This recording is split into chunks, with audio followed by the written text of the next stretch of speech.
Salut et bienvenue sur Tuto Palace.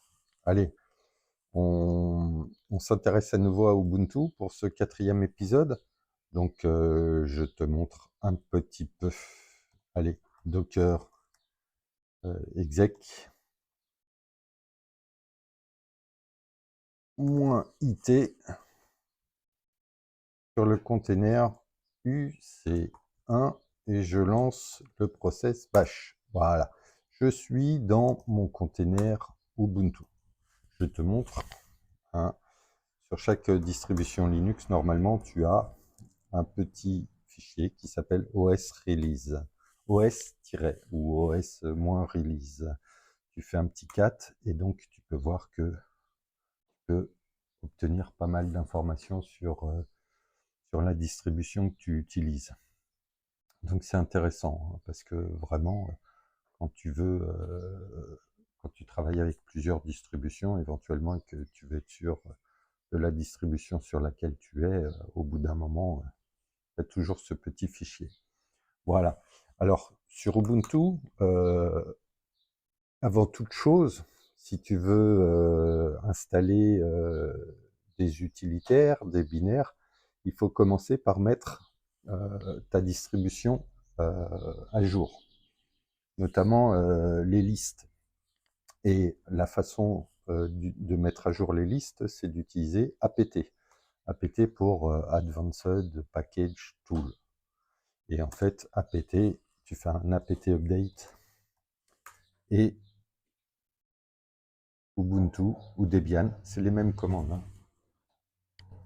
On n'oublie pas que une Ubuntu, c'est une Debian. J'expliquerai après pourquoi.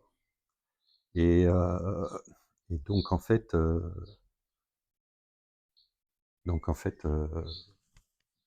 voilà, on a mis à jour les listes. Alors là, avec la commande apt update, on ne met pas à jour les paquets, hein, on met à jour les listes, on télécharge des listes avec les dernières versions de paquets. Et donc après, ce sera comparé au système. Et puis, si il s'avère que dans une des listes, on a une version plus récente que celle installée sur le système, c'est de cette façon-là que apt se rendra compte qu'il y a des paquets à mettre à jour sur le système. Une fois qu'on a fait ça, si on veut mettre à jour, avant il fallait taper apt upgrade. Donc voilà, on va voir ça. Upgrade, ça continue, hein, ça fonctionne bien. Là, il me dit qu'il n'y a rien à mettre à jour. On pouvait taper aussi après dist-upgrade. Et donc là, il me dit, c'est pareil, il n'y a rien à mettre à jour. Sinon, maintenant, on peut taper full upgrade. Voilà. Et donc là, même chose. Il me dit qu'il n'a rien à mettre à jour. Donc j'ai dû faire la mise à jour, hein, parce qu'en général, quand vous installez un conteneur, il y a des petites mises à jour. Si on sort, je fais CTRL-D, je sors du conteneur, je vais créer Docker PS, non, j'ai pas fait mon alias, allez, on se refait comme l'épisode précédent, un alias avec D égale, hop, Docker espace, voilà. Donc Docker PS, ok. Et donc là, j'ai bien mon UC1, mon container UC1.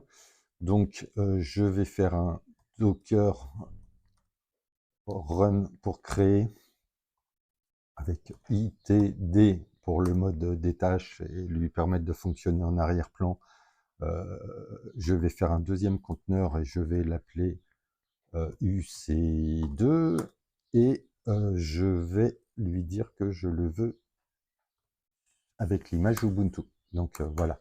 Donc maintenant je fais un docker exec et -it.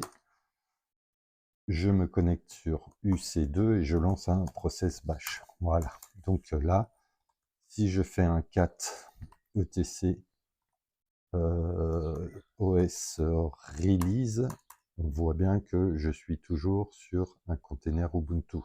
Si je fais un apt update, que j'essaye de mettre à jour, mes listes de paquets.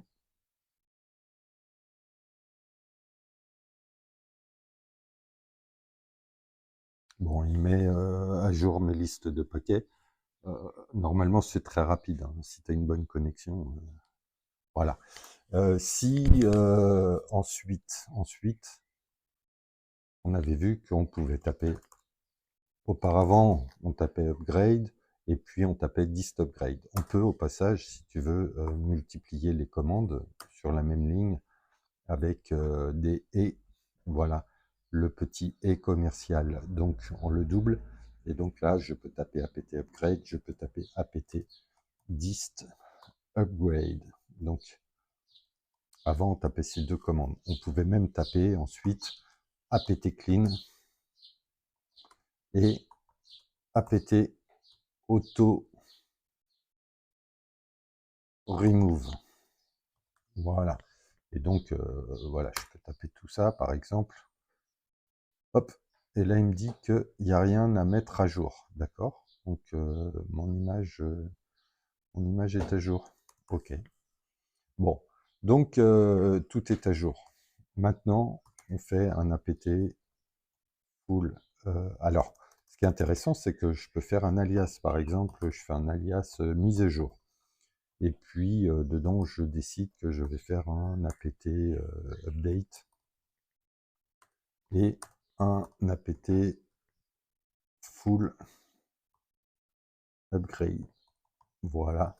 Et ensuite, non, un apt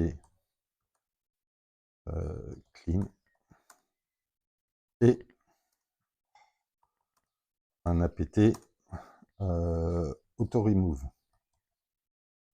Auto remove, voilà.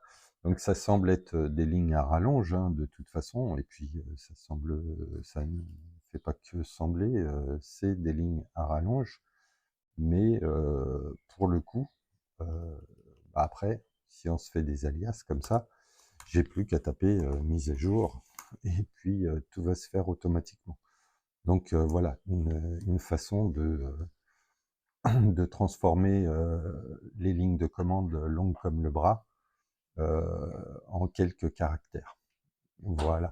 Donc, qu'est-ce que je souhaitais te montrer? Ah oui, l'installation. Alors, l'installation, ça passe par apt install.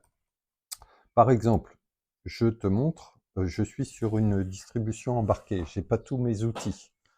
Hein. Si je voulais faire un VI Toto pour créer un fichier, eh ben, il me dit qu'il ne trouve pas VI. Donc, je suis obligé de passer par un apt install VI, même Vim, hein, un VI avancé, un VI, voilà. Donc, et là, il me demande si j'ai envie d'installer. Alors, par défaut, c'est la lettre en majuscule. Donc là, j'ai même pas besoin de taper Y. Taper entrée, ça suffit.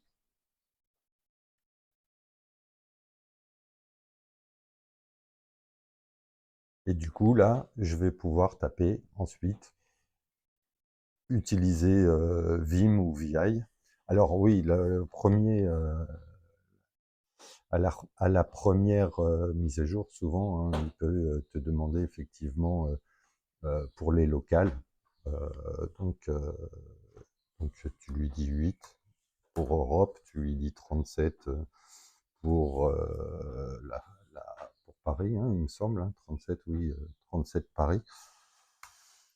Et voilà, et c'est fait. Il ne te le redemande pas après ça. Hein. Si je te fais une petite démo avec apt install, je m'aperçois que j'ai envie d'installer Git, j'ai oublié d'installer Git, j'installe Git, et voilà, il m'installe Git, et puis après, on n'en parle plus.